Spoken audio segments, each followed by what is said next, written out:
পছন্দ আপনার হতে পারে, বাসায় যাবেন, যদি দেখেন মেয়েটা দিনদার বা ছেলেটা দিনদার, মাশাআল্লাহ আখলাক চরিত্র ভালো, মিডল ক্লাস, খুব মানে খুব বেশি খরচ করে না, মধ্যম পন্থায় চলে, শিক্ষা আছে, যোগ্যতা আছে, এর পাশাপাশি দেখলেন মাশাআল্লাহ শুনেছি দেখতে শুনতেও ভালো, যদি আপনার পছন্দ হয় সবার আগে ইস্তেখারা করবেন। কি করবেন? ইস্তেখারা করবেন। ইস্তেখারা করবেন, বাসায় জানাবেন, সাহসের সাথে বাবাকে গিয়ে বলবেন, মাকে গিয়ে বলবেন আমার বিয়ের ব্যবস্থা করো, আমার বয়স হয়ে গেছে। যদি না, আলটিমেটাম দিবেন, যদি না দাও তাহলে আমার দ্বারা যে পাপ হবে এর দায়ভার তোমার।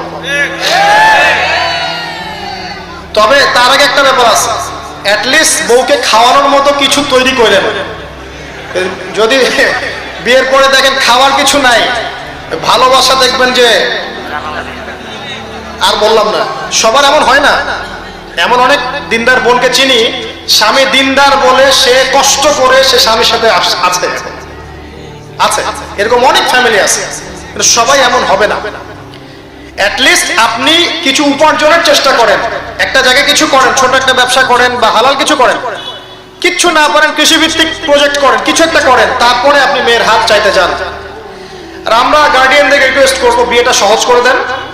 এতে কি হবে? জেনা কমে যাবে, কমবে না? জেনা কমে যাবে, পরকিয়া কমে যাবে, এই আপনার বেহায়াপনা কমে যাবে, পর্নোগ্রাফি কমে যাবে, এভরিথিং দেখবেন কন্ট্রোলে চলে আসছে। এবং বিয়ের সময় কোনো যৌতুক খবরদার কেউ নেবেন না। কোনো কাপুরুষ ছেলে যেন এই কাজ না করতে যায়, মানে এই কাজটা করতে যায় যারা, তারা কাপুরুষ। খরচ নিবেন কেন? উল্টা আপনি দিবেন। হ্যাঁ, আপনার শ্বশুর আপনার শাশুড়ি যদি নিজে থেকে আপনি চান নাই, কিচ্ছু চান নাই, আপনাকে কিছু দিয়েছে, আপনি নিতে পারবেন, দলিল আছে। রাসূল সাল্লাল্লাহু আলাইহি ওয়াসাল্লাম নিজে তার মেয়ে ফাতিমা রাদিয়াল্লাহু আনহার ঘরের কিছু আসবাবপত্র কিনে দিয়েছে। যখন আলী রাদিয়াল্লাহু আনহুর সাথে বিয়ে হয়েছে, তারপরে আমাদের নবীজি নিজে তার মেয়ের ঘর গুছিয়ে দিয়েছেন।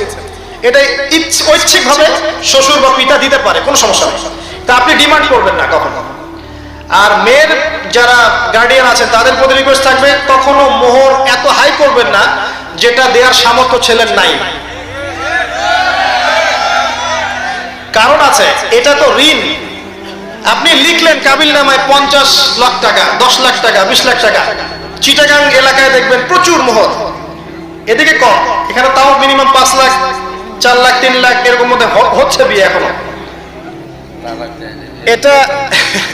এটা ওই ছেলের রুজির উপরে ডিপেন্ড করবে, তার উপার্জনের সামর্থ্য কেমন, কারণ এটা ঋণ। ছেলেরা চেষ্টা করবেন নগদ দিয়ে দেওয়ার জন্য, এমন ফিগার নেবেন যেটা আপনি নগদ দিতে পারবেন। যেই ফিগার আপনি দিতে পারছেন না, বলবেন যে আমি এটা পারছি না, এটা আমার উপর জুলুম। আল্লাহ পাক আমার স্ত্রীর প্রতি রহম করুক, দোয়া করি।